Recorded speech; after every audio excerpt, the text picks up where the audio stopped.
Apa artinya alif lam mim? Bukan. Sekarang saya bahas. Tidak sekarang ya. Sekarang saya selesaikan sebentar. Supaya nanti kalau Anda ditanya jelas. Tadi belajar apa? Alif lam mim. Apa itu makhraj? Enggak tahu arti. Sebentar, paling 5 menit selesai. Ya, tambahannya ya bonus. Huruf itu tidak pernah ditanya artinya. Karena huruf itu baru muncul arti yang sempurna kalau sudah terangkai dengan kalimat yang sempurna. Jelas? Paham? Misal, apa artinya A? Hah? Apa artinya Y? Apa artinya H? Gak ada. Tapi kalau Anda gabungkan A, Y, A, H, ayah. Apa artinya ayah? Bapak. Apa artinya bapak? Ayah. Baru punya makna, gitu kan? Tapi Al-Quran berbeda. Al-Quran itu sempurna. Karena itu ketika Anda bertanya apa artinya alif lam mim, maka pertanyaannya kemudian dirubah dengan bentuk yang sempurna. Apa di antara pertanyaan yang sempurna itu? Kenapa Allah membuka dengan alif lam mim surah Al-Baqarah ini? Sehingga dari situ Anda tahu, oh ini artinya alif lam mim itu. Karena tinggi. Di Quran tuh nggak ada yang nggak jelas. Semua harus punya makna. Kalau tak punya makna berarti cacat mukjizatnya. Karena huruf Al-Quran beda dengan huruf biasa, lain dengan huruf mabna, tapi hurufnya huruf makna, maka setiap hurufnya mesti punya makna. Maka kalau Anda tanyakan apa artinya alif lam mim, maka mesti dimulai dengan kalimat kenapa Allah membuka Al-Baqarah dengan alif lam mim. Baru Anda akan mengerti maknanya. Kalau tidak, jadi tebak-tebakan nanti. Ada yang mengatakan alif lam mim singkatan Allah, A-nya Allah, lamnya Jibril, mimnya malaikat. Di wahyu diturunkan oleh Allah kepada malaikat Jibril, ya perantaranya disambungkan pada Nabi Muhammad sallallahu alaihi wasallam. Lalu apa artinya Toha? Apa artinya Yasin? Apa artinya alif lam mim sad? Bingung sadnya siapa gitu. Ya, karena itulah kemudian sebagian ulama tidak memilih untuk menafsirkan itu. Ada yang mengatakan ini mutasyabih, ini sir, ini rahasia dalam Al-Quran. Hanya Allah yang tahu dan seterusnya. Kalau gitu kita tanyakan bagaimana Allah memberikan penjelasan. Kisahnya dimulai dari kebiasaan masyarakat jahiliyah, yang dari kebiasaan ini dikenal dengan keistimewaan mereka. Sampai hari ini nggak ada yang menandingi keistimewaan ini. Apa di antara keistimewaan itu? Orang Arab itu, orang Arab, kalau saya katakan Arab berarti yang dulu yang fasih. Kalau sekarang ada, alhamdulillah. Tapi sekarang sudah banyak bercampur bahasanya dengan ajam, sehingga menjadi amiyah, bahasa dialek, bahasa pasaran. Ya, lahjah. Di beda, misalnya gini, kalau bahasa fasih apa kabar? Kaifa haluk? Apa kabar? Kaifa haluk ya akhi? Bagaimana kabar Anda? Datang Anda kemudian ke Mesir, zayyak hal. Datang ke Syria, ishnunak. Datang ke Libya, sinjo. Tuh, sinjo. Sin soal pertanyaan, jo. Apa kabar? Itu sudah bahasa daerah. Ya. Hal, kaifa haluk, fasihnya. Nah, orang Arab ini, teman-teman sekalian, punya keistimewaan. Satu, bahasa Arab bahasa yang paling lengkap dari segi pengucapan huruf. Saya belajar bahasa-bahasa yang lain, dari penyebutan macam-macam. Ya, misalnya yang bahasa Inggris kita tahu bersama lah, alfabetnya, grammarnya, macam-macamnya. Ya, bahasa Jepang juga sama, akasatana, hamaya, rawaen, aiwo, eo, kakiku, keko, aiwo, dan seterusnya. Ya, Mandarin, bahasa Prancis, bahasa macam-macam, tapi nggak ada yang sempurna selain bahasa Arab dari segi pengucapan dari hurufnya. Dia huruf bahasa Arab itu meliputi semua tempat keluar huruf. Ada satu yang tidak ditemukan di bahasa-bahasa lain, yaitu huruf do. Ya. Mungkin yang lain ada a sama dengan alif kan? A, I, U ada, di Jepang ada, Arab ada, Inggris ada. How are you, man? Yeah. How are you, brother? How are you, sister? Mister, how are you? Ada. Ya, wow ada. How? Kau, sapi. Ya. Ya, bisa. Ada kan wow kan? Wow ada. Ya, mim ada. My name is Adi. Ya. Have you been? Ha, where have you been? Kemana aja kamu? Ha ada, ba ada. Di kalau Anda mau cari, ba ada, ha ada, tapi bo. Mana tuh? Bo. Bo. Oh, enggak bisa. Jepang ada. Ya, ta ada, ra ada, ba ada. TV bahasa Jepangnya terebi. Ya, watashi wa Indonesia no adi desu. Saya Adi dari Indonesia. Wau ada, ta ada, shin ada, watashi wa. Wau ada, shin besar ada semua. Tapi bo enggak ada. Bo. Ya, enggak ada. Saya body, misalnya enggak. Indonesia enggak ada.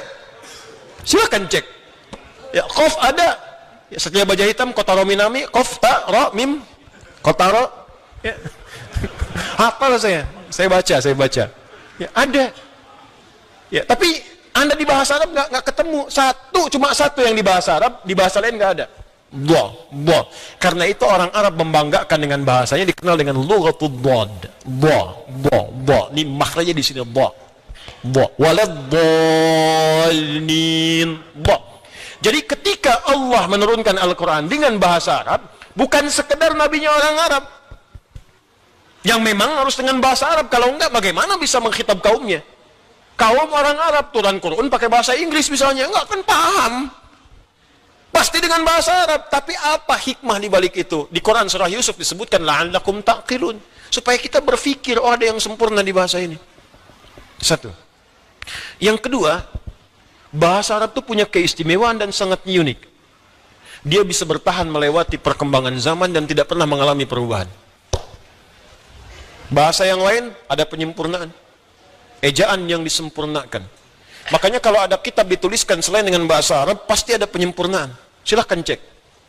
Saya juga kadang-kadang suka senyum-senyum. Ada kitab suci edisi revisi. Anda bayangkan. Yang revisi siapa? Ini kalau memang buatan manusia begitu. Tapi kalau Quran, pernah nggak dengar Quran edisi revisi? Nggak ada.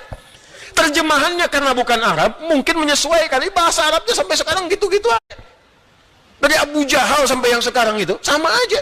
Alif lam mim, alam nashrah, sampai sekarang nggak berubah saking sempurnanya. Coba kalau diturunkan selain bahasa itu, kebayang ada penyempurnaan. Ulama dengan ubaru beda. Ulama oe, ubaru, lambangnya sudah beda. Dulu Y, DJ, sekarang J sendiri, D sendiri, udah pisah, talak 3. Masing-masing punya kehidupan sendiri. Bayangkan. Ya, mesti ada penyempurnaan. Tapi karena Quran firman Allah, dipilih oleh Allah mana yang bisa hadir di setiap masa, mana yang bisa melewati zaman tanpa perubahan, nggak bisa diamandemen, nggak bisa dirubah. Bahasa Arab. Yang ketiga, bahasa Arab itu kayak makna. Anda hafal satu kosakata, itu di standar hafal 12. Jadi kalau Anda belajar bahasa Arab, hafal satu kata, sebetulnya Anda sudah menguasai 12 kata. Duduk apa bahasa Arabnya? Jalasa, duduk, orang duduk. Jalisun, tempat duduk. Majelis, silahkan duduk. Ijlis. Tuh. Ini nggak jauh-jauh dari situ. Anda tahu jalasa, banyak. Ya. Tapi kalau bahasa Inggris cuma satu. Sama dengan jalasa, jealous, cemburu. Yang lainnya nggak ada lagi. Jalasa yajlisu jalasan, gitu kan?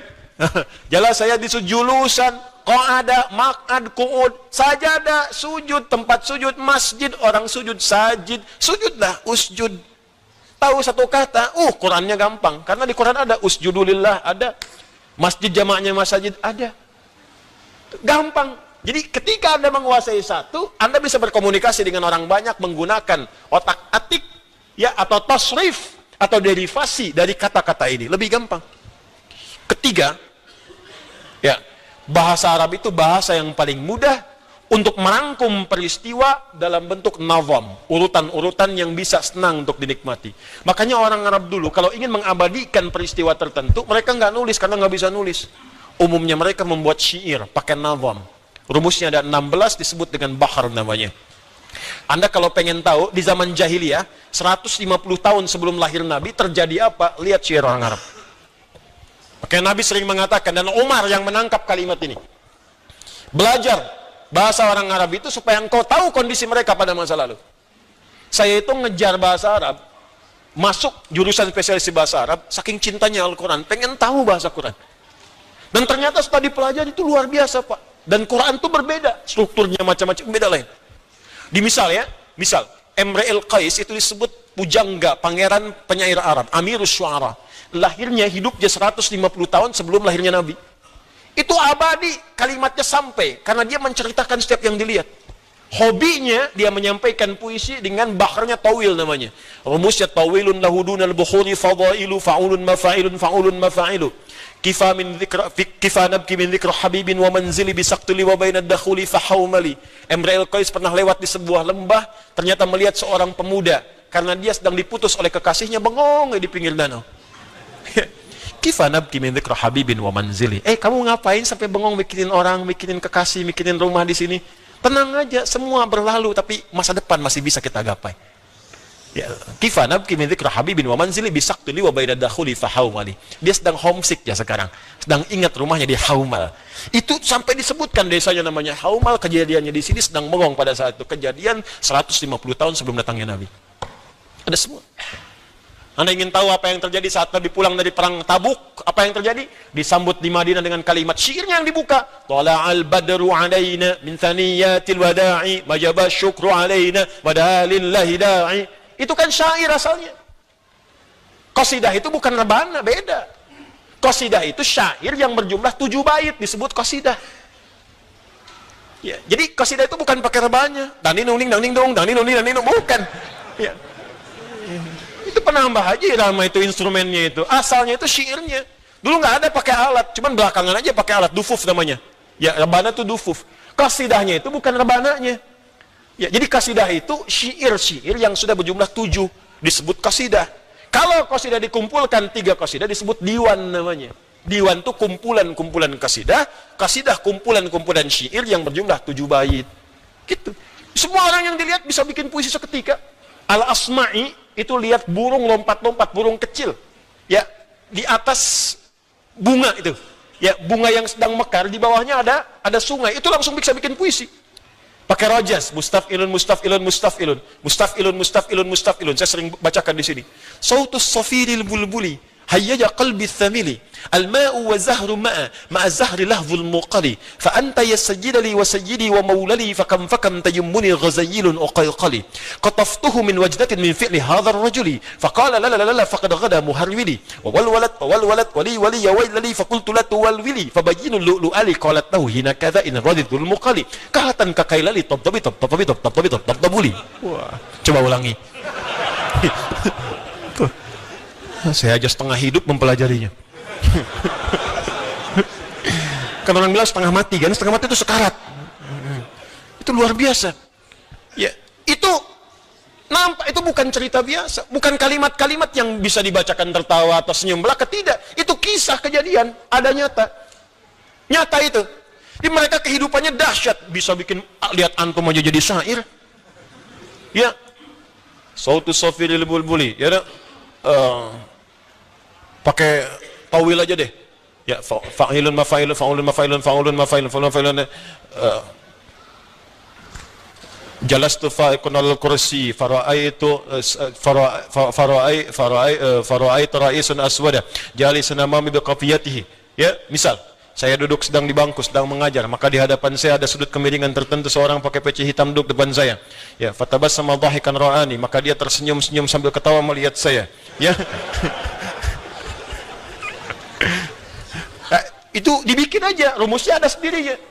Ya, cuman maaf, kalimat itu cuman cerita, cuman kisah. Kadang-kadang ada khayalan, makanya ada imajinasi. Kadang-kadang khamriyat, hanya untuk ngajak pesta, pakai syair. Makanya nanti ada musik yang diharamkan karena gabung dengan pesta. Suatu masa nanti ada umatku menghalalkan musik dengan zina, dengan sutra dan sebagainya. Karena orang kalau datang sekarang ke diskotik, datang ke tempat-tempat hiburan, pakai pakaian bagus, terus ikhtilat macam-macam, joget-joget macam-macam, musiknya nyantu di situ. Itu udah ada, yang sekarang telat. Udah ada, namanya khamriyat. Ya, pakai musik, pakai hiburan, pakai syair untuk minum-minum khamar. Ada banyak. Ya, ta'ala ila khamri nu'alina. Ya. Ya, fawailul lis salati wal musallina. Ayo kita mabuk-mabukan yuk, minum khamar. kalau sholat mah disebutnya celaka karena Allah berfirman wailul lil musallin, bukan wailul lil khamirin. Itu tuh saking mereka pengennya mabuk-mabukan untuk meninggalkan sholat. Sampai menyebutkan, yang kena neraka kan orang sholat, bukan yang minum khamar. Dalilnya wailul lil musallin. Tuh. Menempatkan sesuatu bukan pada tempatnya, dikecam oleh Al-Quran. Diluruskan kalimat-kalimat itu. Dia sudah ada. Ada bikin puisi misalnya, maaf ya, untuk memuji. Ada yang untuk berzina, ada bikin puisi dulu untuk zina, ada. Narik memikat pasangan, ghazal namanya. Ya, ghazaliyat disebutkannya. Ada untuk memuji namanya madah. Nabi pernah dipuji oleh seorang sahabat sampai Nabi punya seorang syairun Nabi namanya Hasan bin Thabit. Ya, ada lengkap semua. Tapi isinya nggak ada yang tentang bimbingan kehidupan. Maaf, tidak ada petunjuk-petunjuk bagaimana menjalani masa depan. Tidak ada bagaimana tatanan sosial. Tidak ada dorongan untuk menggali pengetahuan. Maka, ketika Allah menurunkan wahyu kepada Nabi Muhammad SAW, itu kalimat Qur'annya indah. Saking indahnya, ada yang menduga itu mirip syair. Karena rumusnya, yang paling menarik, ada kemiripan. Walau hakikatnya nggak sama sekali. Apa kemiripannya? Yang tadi i, di Quran ada a semua. Nih lihat nih. Wadduha wal laili idza ma wadda'aka rabbuka wa ma walal akhiratu khairul laka minal wala sawfa yu'tika rabbuka. Lihat, semua a. Ada yang ujungnya kaf. Mas, ini rumahnya gede banget, berlebihan gak sih? Enggak dong, Fatih jadi punya kamar sendiri sekarang. Pernikahan mereka kembali diuji. Sarah, kamu nggak di Melbourne? A. Ada yang ujungnya kaf. Alam nashrah laka sad wa wada'na anka wizr alladhi anqadha dhah wa rafa'na laka dhikr. Sedangkan orang Arab pun bikin syair ujungnya tuh ada saja ujungnya. Ada kaf, ada lam disebut dengan lamnya. Ada mim ujungnya. Jadi mereka menuduh Nabi, itu mah bukan wahyu, itu syair seperti kami. Jelas. Asatirul awwalin itu mah informasi orang-orang dulu yang dibukukan lagi, yang disampaikan oleh Muhammad SAW. Ya, maksud dibukukan di sini dihimpun kembali. Muhammad itu syair, cuma mereka nggak bisa nuduh syair karena rumus syair nggak ada di Quran. Karena rumus syair terbatas, tawil, faulun, mafailu di Quran nggak ada rumus itu, nggak bisa dipakai. Al-Baqarah bukan rumus itu, Wadduha bukan rumus itu, Rajas, mustafilun nggak bisa dipakai di Quran. Ayat apa yang mengikuti rumus itu nggak ada. Madid, mufa'alatun, fa'ilatun nggak bisa dipakai, nggak ada rumusnya. Di mereka kebingungan, mau nuduh Quran nggak bisa karena nggak mengikuti rumusnya syair, tapi kalimatnya bisa indah seperti itu dan isinya beda. Sehingga apa yang terjadi? Ketika Nabi banyak dituduh demikian, maka ditantang oleh Allah. Kalau kamu menuduh Al-Quran syair seperti yang kamu ucapkan, silahkan bikin semisal Quran. Buat. Kalau engkau mampu buat. Bahkan aku jadikan setiap huruf-huruf Al-Quran adalah huruf-huruf yang biasa engkau gunakan untuk bikin syair itu. Makhrajnya sama, hurufnya sama. Dari mulai paling bawah sampai dengan kelisan muncul. Aku tunjukkan kepada kalian. Aku buka dengan alif, lam, mim. Kalau kalian mampu, bikin yang seperti Al-Quran. Nih, aku turunkan dari makhraj yang sama, dari huruf yang sama, seperti yang kalian buat dari syair-syair itu. Sekarang kalau mampu, dan kalau benar tuduhan kalian Quran bagian dari syair, bikin semisal Al-Quran. Maka itu nanti di ayat ke-23-nya akan ditegaskan tantangan Allah itu. Qul in kuntum tuhibbuna Allah. Itu Ali Imran ayat 31. Ayat 23. Qul bukan qul wa in kuntum. Oh, kan jarang ngaji itu. Wa in kuntum fi raibin mimma nazzalna ala fa'tu bi suratin wad'u syuhadaakum in kuntum baik wad'u syuhadaakum min dunillahi in kuntum shadiqin fa illam taf'alu walan fattaqun allati waquduhan uiddat lil. Maka muncul tantangan Allah, ayo buat semisal ini. Jadi alif lam mim Dan yang lainnya ketika diturunkan membuka ayat-ayat dan surah-surah dalam Al-Quran, itu salah satunya bermakna tantangan kepada orang-orang Arab yang sering menuduh Nabi Quran rekayasa Nabi, Quran buatan Nabi. Maka silahkan buat seperti Quran ini, bahkan huruf-huruf dalam Al-Quran dibuat oleh Allah dengan huruf yang sama seperti kalian membuat puisi-puisi dalam kehidupan kalian itu. Ternyata sampai Nabinya wafat pun tidak ada yang mampu membuat seperti Al-Quran. Ini menunjukkan Quran bukan rekayasa manusia. Ini menunjukkan Quran bukan produk budaya. Kalau produk budaya berarti setiap manusia mampu. Anda bayangkan Abu Jahal pakar bahasa Arab, Abu Lahab pakar bahasa Arab, banyak pakar bisa bikin puisi Arab, bisa bikin qasidah Arab, tapi nggak bisa menyaingi Quran sampai mereka takluk, sampai mengatakan ini bukan buatan manusia biasa. Sampai nggak bisa menyoal Quran. Silahkan cek di tafsir-tafsir, nggak pernah ada Abu Jahal bertanya, apa maksudnya alif lam mim? Apa maksudnya Toha? Saking ngertinya, saking sempurnanya bahasanya. Ini mereka itu merasa bahwa Quran itu memang luar biasa, mukjizat. Cuman karena mereka iri kepada Nabi, mereka menolak Qurannya. Tapi seiri-irinya, nggak pernah mereka mengatakan Quran produk budaya. Tuh. Makanya Umar yang sangat paham paham puisi Arab, baru mendengar satu kalimat langsung bergetar hatinya, karena ini bukan puisi, bukan syair. Taha ma anzalna 'alaikal Qur'ana litashqa. Langsung syahadat. Karena tahu ada sesuatu yang beda. Maka kalau pakar bahasa Arab di zamannya, walaupun memusuhi Nabi, mereka mengakui Quran itu firman Allah. Quran itu tidak biasa. Dan mereka mengakui nggak mampu membuat seperti Quran. Datang orang sekarang yang nggak bisa bahasa Arab. Bicara aja nggak fasih. Ngerti juga enggak. Tiba-tiba mengatakan Quran produk budaya. Berarti ada yang salah, ada yang konslet dalam pemikirannya. Kalau Abu Jahal hidup lagi, bingung sama orang ini. Tumben aku aja nggak ngatain itu, katanya. Hati-hati. Karena setan dulu nggak kuliah, setan sekarang kuliah. Lebih komplit setan sekarang itu. Setan dulu cuman diusir pakai ayat kursi, bacain ayatnya, lari setannya. Setan sekarang mesti dilempar dengan kursinya sekalian.